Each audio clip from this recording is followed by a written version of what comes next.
നമ്മളിപ്പോൾ ഉള്ളത് നമ്മുടെ മുളയങ്കാവ് അമ്പലത്തിലാണ്. അവിടെ പ്രതിഷ്ഠാദിനത്തോടനുബന്ധിച്ചിട്ട് തലേ ദിവസം വീരനാട്യം, തിരുവാതിരക്കളി, ഈ കൈകൊട്ടിക്കളിയൊക്കെ ഉണ്ടല്ലോ, അങ്ങനെ അതൊക്കെ ഉണ്ടായിരുന്നു. അപ്പോൾ നമ്മൾ ചെന്നപ്പോൾ അതേ ഭക്ഷണം കൊടുക്കുന്നുണ്ടായിരുന്നു. അപ്പോൾ നമ്മളിതേ ഭക്ഷണം കഴിക്കാണ്ടായിരുന്നു.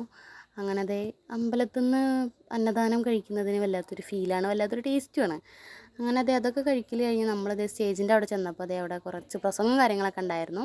കുറച്ച് നേരമൊക്കെ വെയിറ്റ് ചെയ്തപ്പോൾ ഇതിനതേ പരിപാടികളൊക്കെ തുടങ്ങിയിട്ടുണ്ടായിരുന്നു. ഞാൻ ആദ്യമായിട്ടാണ് ഈ കൈകൊട്ടിക്കളി ആയിക്കോട്ടെ വീരനാട്യമൊക്കെ കാണുന്നത്. നല്ല കുഴപ്പമൊന്നും ഉണ്ടായിരുന്നില്ല.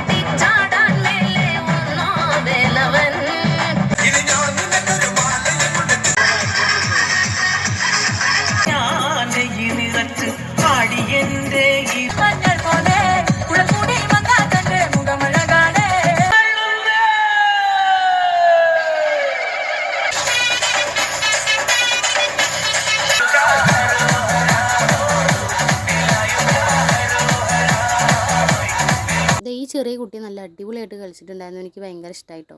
ചെറിയ കുട്ടികൾ ഇങ്ങനത്തെ കളികൾ കാണിക്കുമ്പോൾ ഭയങ്കര രസമാണ് കാണാൻ. അപ്പോൾ അതിന് നമ്മുടെ കുട്ടികളൊക്കെ ഉറങ്ങിയിട്ടുണ്ടായിരുന്നു. അങ്ങനെ നമ്മൾ നേരെ വീട്ടിലേക്ക് പോകുന്നു. അപ്പോൾ ബാക്കി വിശേഷം നാളെ കാണാം. അപ്പോൾ love you, Tata, bye bye.